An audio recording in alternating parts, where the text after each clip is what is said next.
Зая. От падеш. Джой, цьомочки. Молодець. Це Джон.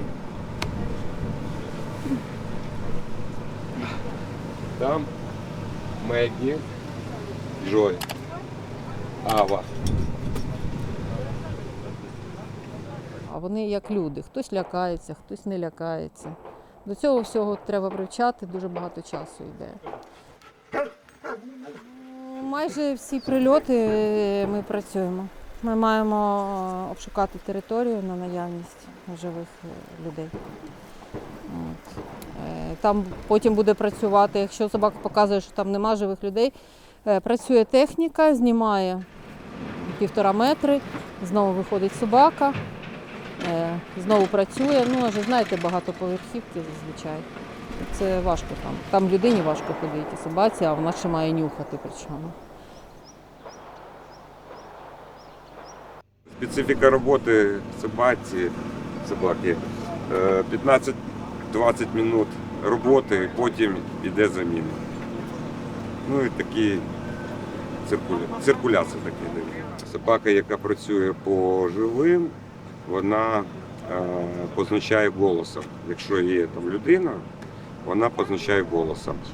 Якщо собака працює по загиблим, вона замирає і показує направленням, де можливо бути людина. Так, подається команда руководству, починають працювати рятувальники. Той точці, там, де показала собака. Є таке поняття, як хвилина мовчання. При цьому зупиняється вся техніка, всі рятувальні роботи зупиняються на деякий час.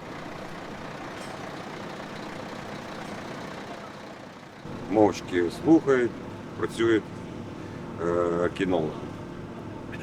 І прислуховуємося, якщо є там звуки, так, подаємо команду, починаємо операцію.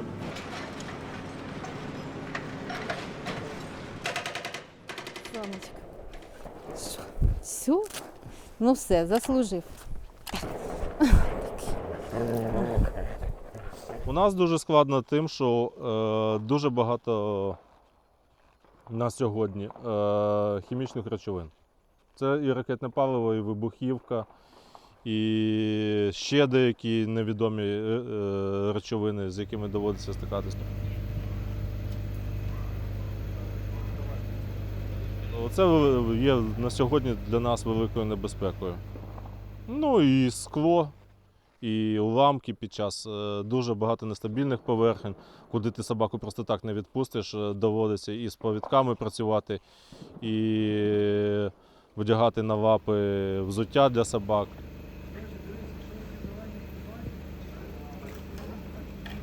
Є дуже великі нюанси. В суспільстві піднімається питання, що коли бачать, що ми собаку повністю відпускаємо на завал, не одіту, без повідка, без нічого, то суспільство трошки інакше це сприймає. Дуже багатьом людям здається, що ми не піклуємося про наших собак. А насправді ситуація трошки інша. Ми знімаємо нашийники для того, щоб собака не зацепилась десь, де ми її не бачимо і сама себе не травмувала. Ми знімаємо з них взуття, бо взуття на нестабільних поверхнях не дасть собаці зацепитись, і собака може просто впасти в якусь пропасть з якогось там 2-го, 3-го поверху, в якесь провалля, в шахту ліфта і ще кудись. Тому собаки максимально працюють без взуття. Коли собака контрольована, коли немає ніяких проваль, тоді бережемо лапи собакам, і щоб вони не поранили подушки своїх лап від скла, тоді ми одягаємо тільки в таких випадках взуття для собак.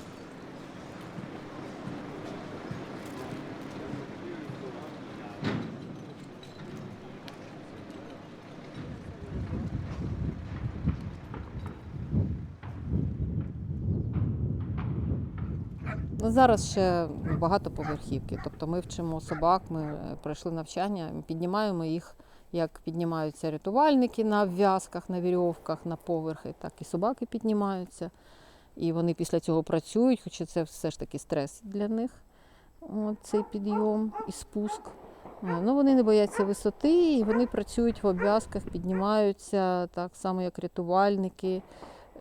Нормально до цього мають ставитися. Але це все займає час.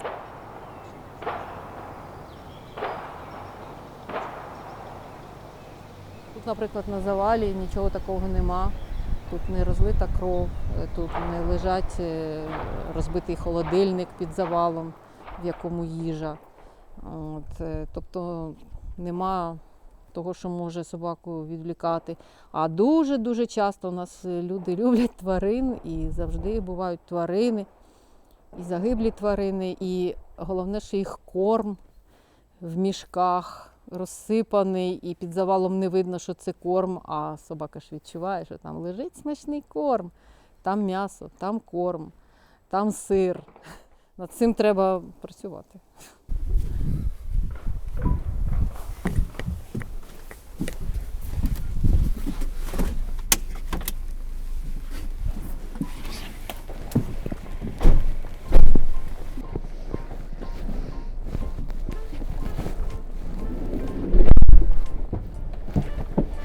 Поїхав.